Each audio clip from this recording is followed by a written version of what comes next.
That's Tammy Wynette, Stand By Your Man. And we are standing by Ken Irwin of the Belleville Roots Music Series. And Ken, welcome back to Joppa Radio. Great to be back. Nice. Beautiful day. Oh, it's a gorgeous Maybe day. We should move the studio outside. Did you walk over or drive? I drove. Matter of time, not distance. Well, that's right. That's true. That's very true. Well, anyway, you have had a nice article in the paper about Kenny Neal, and you've got a terrific concert that's lined up for tomorrow night. Yeah, great coverage, beautiful picture, and great artist. Kenny Neal's the son of Raphael Neal, who was a bluesman who also was from Louisiana and toured all over the country. And his dad was friendly with a lot of the famous and amazing blues musicians of that period.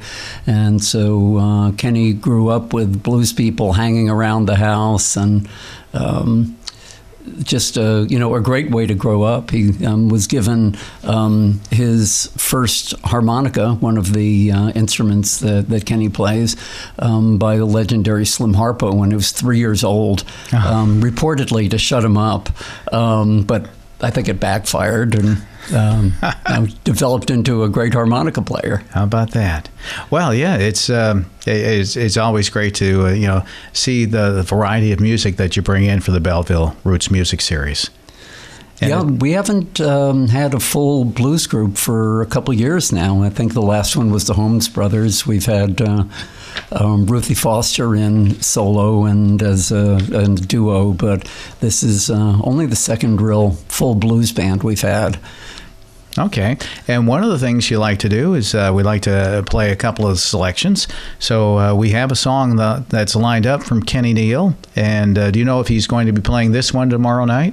They don't share the list. It's actually Saturday. Saturday night? Okay. They don't share the list? We'll certainly ask, as it was the first cut on his Grammy-nominated album, I imagine that he would. Oh. And there may be some references here to Robert Johnson, who is a great bluesman, one of the most important bluesmen in the history of the blues, who legend says sold his soul to the devil in order to learn how to play guitar and sing. And you'll see references to that in the song called Ain't Gonna Let the Blues Die. All right, so this is Kenny Neal. He's going to be Saturday night at the Belleville Church on High Street in Newburyport. Right. All right, so here we go. We're on Joppa Radio.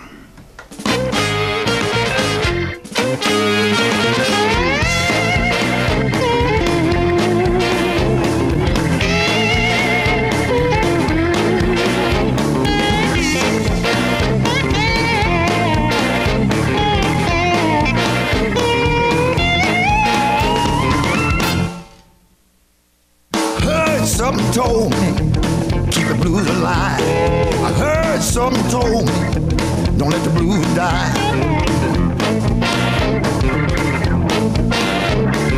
Had Robert Johnson standing at the crossroad.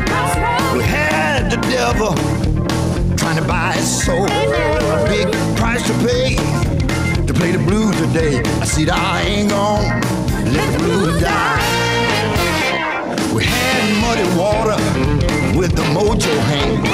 We had Jimmy Reed, the big boss man. We had Albert King playing the blues for you. We had Coco Taylor pitching a wang dang doodle. Say I ain't gonna let the blues die.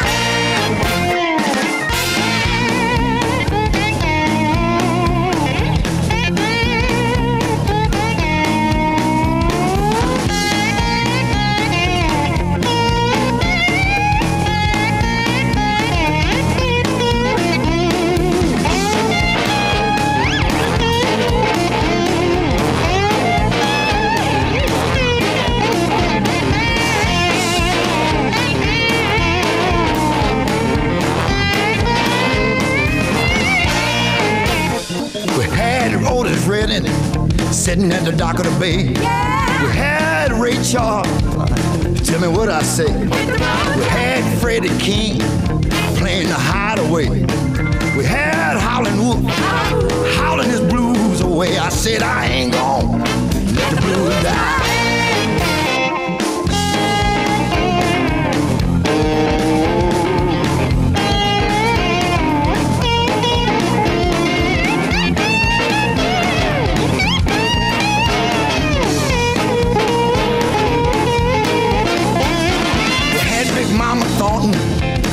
Balls and chain. We had Johnny Hook, the boogie man. We had Junior Wells messing with the kid. All your legends, look at what you did. I said I ain't gonna let the blues die. Oh, I'm gonna keep the blues alive. I said I ain't gonna let the blues die. Oh, I ain't gonna let the blues die.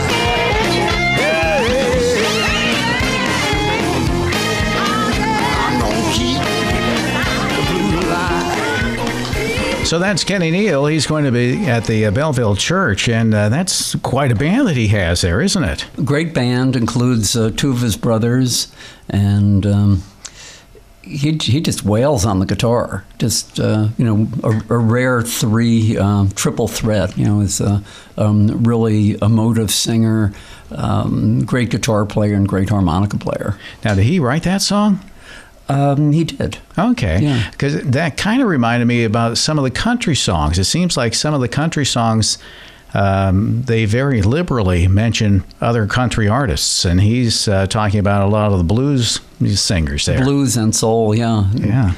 Concerned and rightfully about who's going to carry on. There was a George Jones song called "Who's Going to Fill Those Shoes," and Kenny's answering that in part for the blues, but it's been difficult for the blues over the last number of years because so many young musicians find that it's more profitable to be playing other kinds of music.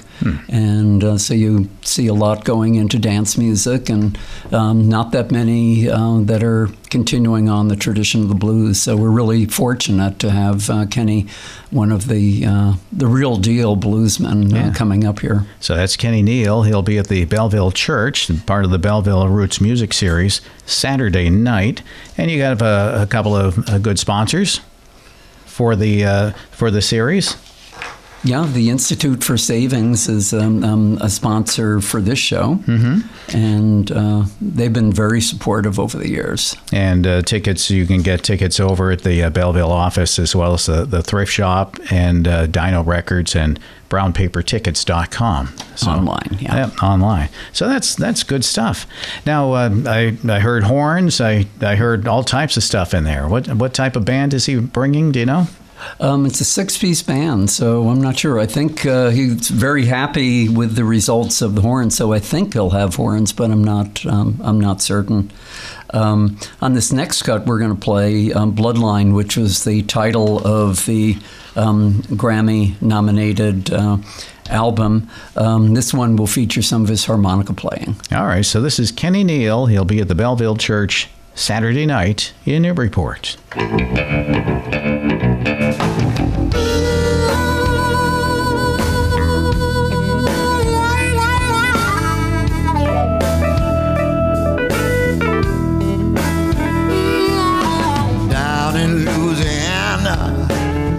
Where the blues bloodline run deep.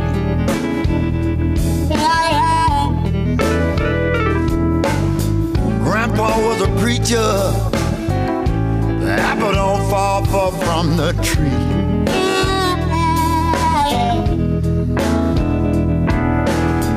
Daddy sang the blues, and the bloodline run through me.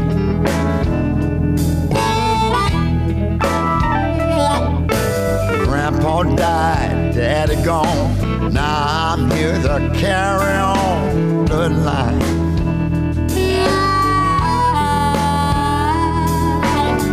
All the young ones coming on, I got to pass it on. Bloodline.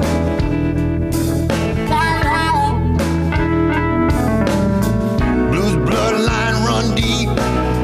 I got the blues from my head to my feet.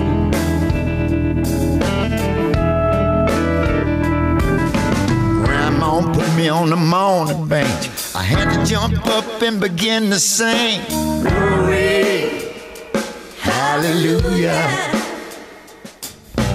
Grandma used to pray all along. I love to sit and listen to a morning groan.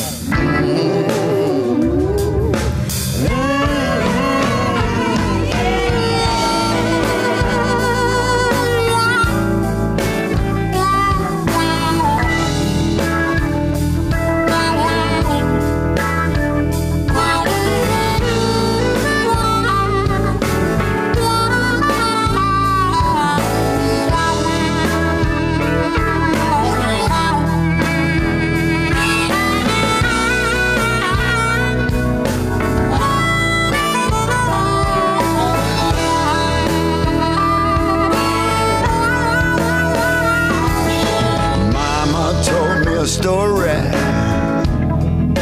how'd she plant the seed when she rocked me in the cradle. She sang the blues to me.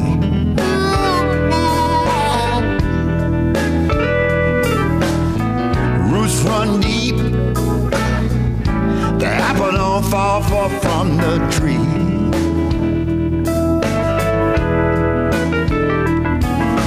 Down in Louisiana, bloodline, Baton Rouge,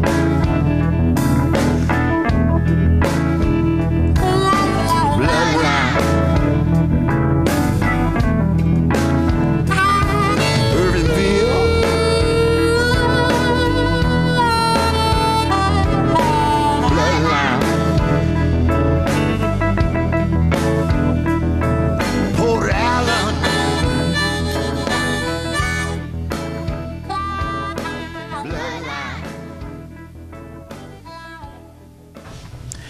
And that's Kenny Neal here on Joppa Radio, WJOP LP Newburyport. And he is going to be performing at the Belleville Church on Saturday night. And Ken, you were showing me the list of awards and nominations, and he's got 2 pages worth right there.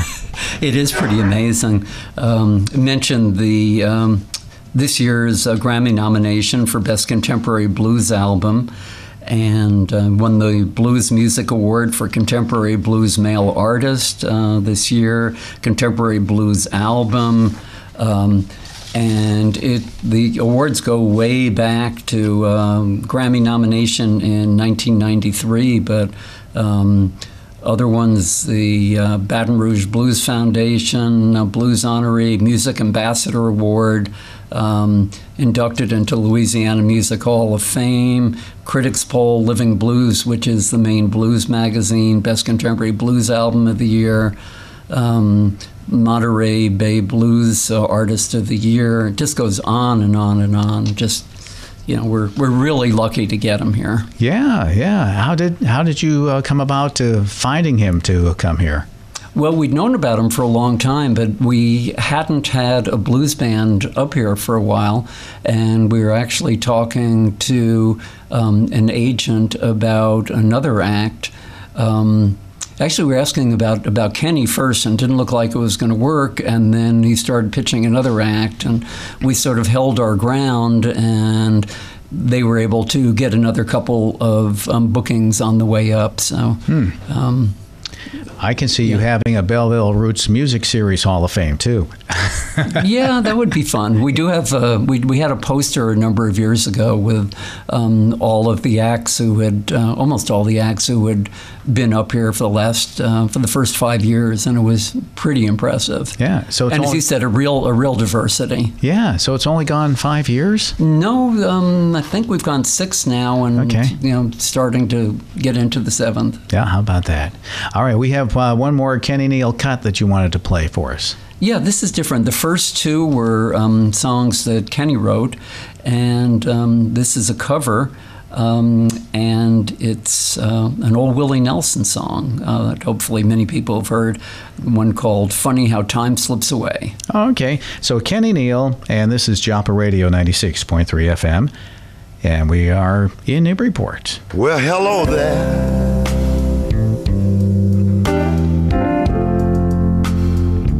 My, it's been a long time.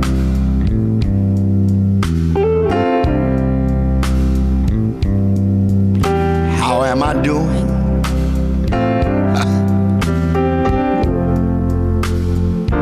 I guess I'm doing fine.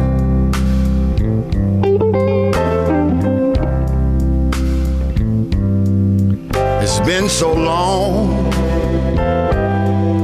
but it seemed like only yesterday. Ain't it funny how time just slips away?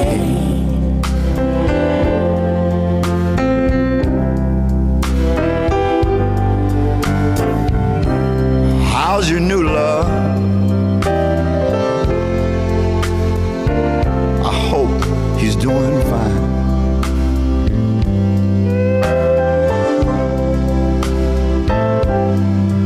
I heard what you told him. You'll love him till the end of time.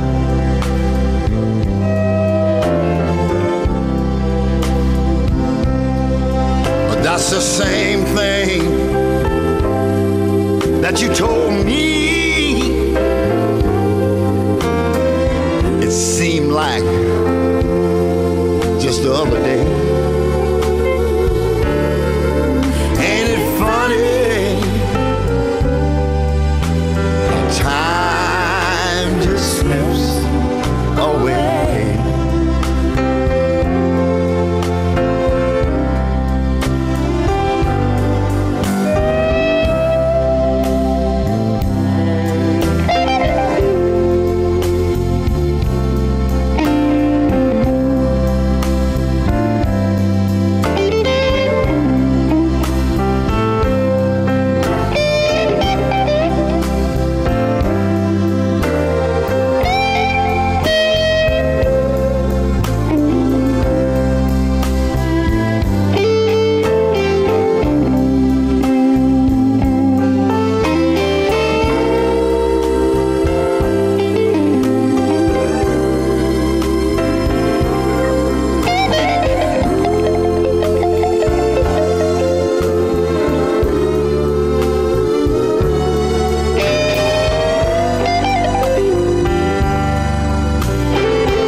I gotta go now. I guess I'll see you around.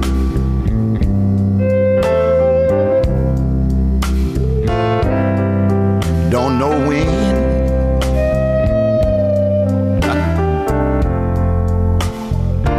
I'll be back in town.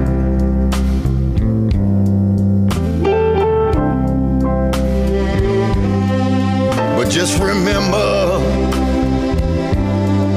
what I told you. In time, you're gonna pay. Ain't it funny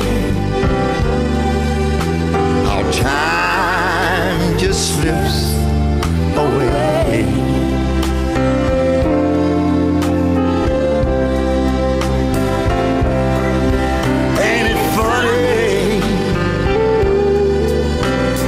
Time just slips away.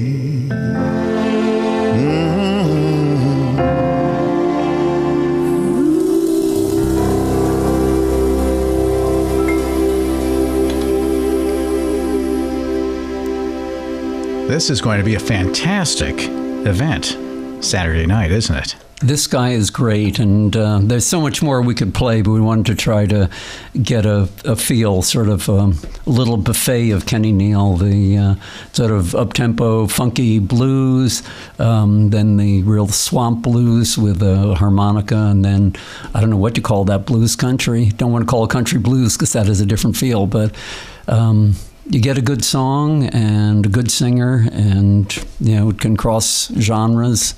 Yeah. Beautiful version of that. Oh, yeah. It is a beautiful version. And, I guess that's the artistry where you can take something and then put your own touch to it. I remember, American Idol, and Simon would always say, you got to make it your own. And, he certainly made this Willie Nelson song his own, didn't he?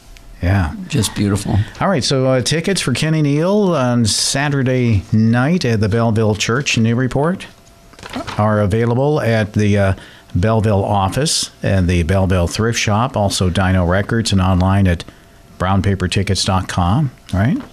And you can also get them on the day of the show as well, too. So that's coming up Saturday. And what time is the show? 8 o'clock. 8 o'clock at the Belleville Church on High Street in Newburyport. Fantastic. And I also wanted to mention our next show, because it's coming right up a month from now. Friday, November 3rd, with another Grammy-nominated... this band won the Grammy in 2010. They're called Los Tex Maniacs, and they're from down in Texas, and they play Tex-Mex music. Really up-tempo, great rocking music with accordion, and so I'll be in hopefully a few days before that show, but just wanted to mention for people who like to plan ahead. Oh, yeah, no, that's very good. And so looking forward to that. And this one, Kenny Neal, Saturday night at 8 o'clock at the Belleville Church. That's 300 High Street in Newburyport. Hey, Ken, thank you very much. Well, thank you. All right. And we'll be seeing you around town. Ken Irwin from the Belleville Roots Music Series, our guest here. BellevilleRoots.org is the website you can go to and learn more information on that. Joppa Radio, WJOP, LP, Newburyport. We are part of the Greater Newburyport Community Media Hub. I'm Win Damon, and it is 8:37. We have a guest with us this morning. It's John Mayer, and he's with the Carriage Museum in Amesbury. And John, welcome in. Thanks, Win. Nice to have you here. We had you over at the other place a couple of times, and you've been working hard at the Carriage Museum in Amesbury. Yep, it's 18 months almost exactly that I've been on the job. And on the one hand, that seems like an eternity. On the other hand, that's not too long in the history of developing an organization. It's been very enriching. I don't know how to describe it. I hit the ground running, and it just seems like the organization's really been coming along, and the community in Amesbury has been fabulous as well. Well, they in Amesbury, they are very proud of their past, and they want it preserved, and that's what you're all about. Yeah, it's very true. I think. For me, new to Amesbury, understanding the local history, engaging people in the community has been really great. Amesbury does have a great story to tell. We've been working with teachers. We've been working with a group interested in industrial history. And it seems like every project we do, we find new information that is very inspiring. Yeah, you hit on a phrase, industrial history, and that's something that they were doing and have done in Lawrence and in Lowell. Yeah. And I grew up in Concord, Mass, and there they didn't have industrial history back when the shot heard around the world and the Revolutionary War, but that's just really the next phase, isn't it? Yeah. The starting point for us is, of course, the subject of carriages, and Amesbury, was a very important center in carriage making in the late 1800s. So our focus, starting with carriages, is to build context on either side of that. What were the industrial activities before carriage making and after? How did the community kind of respond to those changes in work life? One thing that I learned recently I was putting together some information for a visitor. In 1640, Amesbury had a water-powered sawmill, and there's only one water power site that has been identified earlier than that in all of New England. Really? So, it was right there on the Powwow River, and trying to imagine how, a early settler in Amesbury was able to navigate the challenges of setting up a mill, engineering the system to make it operate. The products they were making, the sawn boards were used for shipbuilding and making houses. Okay. And the powwow really has been the center for driving the growth of industry in Amesbury. Now, do you know where that site was? No, okay. I don't. And there's, actually there's been so much change to the landscape. When you're in the middle of town today, what you see is the remnants of a textile mill that dominated. But, after they closed in 1914, then automobile body making companies occupied the buildings, and then a whole variety of other industries as well. Now, I know that you mentioned this summer you were busy doing curriculum for teachers. Right, which has been really exciting. We had 6 teachers from Amesbury schools. They were from elementary, middle, and high school, social history teachers. And the goal was to develop curriculum materials that could be available in each of the different schools in town. The 6 teachers had never had an opportunity to be together across those grade levels, and they were so excited to be able to hear what elementary teachers were doing and high school teachers were doing, and to find a way to make a connection between that progression of study. So we presented the draft of this curriculum to the school department, and actually later this afternoon I'm meeting with the team there to hear the first round of evaluations and then be able to move it to a second draft. We expect that this will be done, by the end of this year, but in the hands of teachers, say, come January. Oh, nice. Yeah. That's a great way to customize education. Yeah. Well, I think, for history museums, the goal is always to create a sense of place, to connect people to their community. And there was a strong feeling that the school system in Amesbury could strengthen that role to give their students a better understanding of what was happening in Amesbury. So this curriculum is very simple and very direct. We want students to understand the landscape around them and to use that knowledge to help guide them through some of the studies that they'll be doing. We're talking with John Mayer. He's with the Carriage Museum in Amesbury, and kind of like a museum without a physical presence right now. Right, and thank you for mentioning that. That was the name we gave the curriculum, a museum without walls. Oh, okay. Because you're right, the Carriage Museum doesn't have a home yet. Yeah. Something that we're working to develop, and that's a really exciting opportunity for us as well. And now that we've kind of finished our summer programming, this is the time for us to regroup and begin looking forward to what will be happening next year. Next year is the 350th anniversary of Amesbury. That's right. There's a whole variety of programs that will be offered by other groups as well as the Carriage Museum. My dream, my hope, the board's working, my board of directors is working with us to achieve this. We want to acquire a space that we can develop as a center.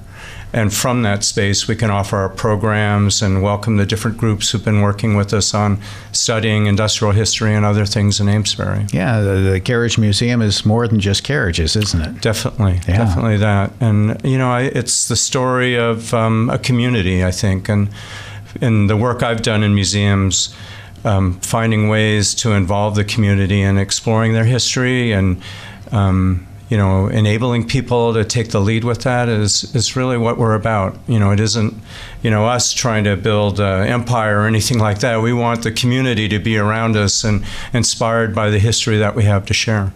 Now, the last time I was in your office, you had a picture or photograph of the area that the Fuller building is in, going up Friend Street. And there, you talked about a big fire that occurred there. Okay. when I am not going to remember that particular image. If you were to walk in my office, it looks like an explosion. Oh, no. I think one of the last images that came to us, and it was work with a group of volunteers, again, who every month we get together and we kind of update our work on doing a survey of industry in Amesbury. One of the members had a map from 1849 that really clearly illustrated the development of the buildings that were downtown along the Powwow River. And it was before there was a big reinvestment in the mills. And what that map expressed to me was, at that time in 1849, the downtown of Amesbury was like a mill village, where there was a whole variety of small shops. They were mostly making wool, so there were different sorts of outbuildings that were used for washing the cloth or dyeing the cloth. One of the stages of production after you've woven woolen cloth is to put it through a fulling mill, which removes all the grease. So one of the buildings had been converted to a fulling mill, and then after it's been washed, needs to be dried. Okay. Anyway, this map really illustrated a very early time in Amesbury history, and we've used that as a way to better understand what was happening in town. Wow, that was before they had all the regulation that you could put stuff into the into the water. And that is a big story about industry. Yeah. Yeah. Well, all right. So you are you're meeting today with the teachers, Yep. and to work on that, and then you have some other things coming up. That's right. I think many people in the Amesbury community have heard about the plans a couple years ago, and even going back further, starting in 2004, to develop a heritage center. So wouldn't call it a bump in the road, but we faced the reality of how much funding was needed to achieve that. Mm-hmm. So the organization is recentering or refocusing our efforts. The building that we shared with the Chamber of Commerce most likely will be sold. We're talking with the city, and the city's taking a look at how that building might be used. It's in the lower mill yard in Heritage Park. But because of this change, we want our community, our members, people who are interested in local history, people who are interested in the Carriage Museum, to have an opportunity to talk with us about the direction that we're taking. So on Thursday, October 26th, a few weeks from now, at the Amesbury Senior Community Center, we'll be having a community forum where, it's open house, if you will, and we want everyone who's interested to come and feel comfortable asking questions about where we're going. And then as part of that program, we want to hear back from our community about the type of institution they'd like to see us develop. So it's what my board member, Mary Chatney, calls appreciative inquiry. Okay. Where we just really sincerely, this is the exciting part. We have a clean slate to begin with. So how we shape this organization can really be tailored to relate to the community and the kind of interests that people have. It's exciting. Yeah, and you're going to be focusing primarily on the industrial history. That's right. And work life. It's a human story. Okay. And that's different than John Greenleaf Whittier's home, and different than the Bartlett Museum. Right. I think the opportunity is to complement and develop a cultural organization that offers some variety in town. Mm-hmm. Yeah, all right. Definitely. All right. Well, so anybody has any questions, concerns, they want to offer input, just get a hold of you. And your office right now is inside the Amesbury Chamber of Commerce? That's right. I'm fortunate to have a host organization that gives me a desk space and a room to work in. Yeah. Something that's really great. They're good people. Yeah, a room that you can have look like an explosion and they won't say anything. Right, that's right. There's a couple other things that are coming up after this. So October 26th is a big date for us. Okay. On Saturday, November 11th, in Amesbury, it's Open Studios being organized by the Amesbury Cultural Council. Yeah. So I'll be offering some walking tours of the mill yard area at 11 and 1 o'clock that day. Mm-hmm. That's Saturday, November 11th. And those are free. Anyone who's interested and learning about the downtown of Amesbury and how it developed along the Powwow River. Okay. I'll be leading tours of that. And then this is kind of cool. On Tuesday, November 14th, the Carriage Museum will be the beneficiary of one of the flatbread pizza nights. Oh, okay. So we want everyone who's hearing this to come to Flatbread Pizza on that Tuesday, November 14th, and enjoy a dinner. The proceeds that will come to us and will help us along our path of developing an organization. Well, it's a fantastic organization and one that has a terrific story to tell. So thank you, Wayne. Well, thank you, John, and we'll have to get you back to, love to come talk back. more about that stuff. Yeah, definitely. Right. Thanks, John, Wayne. Oh, you're welcome. John Mayer, he is the director of the Amesbury Carriage Museum, our guest here on Joppa Radio 96.3 FM in Newburyport.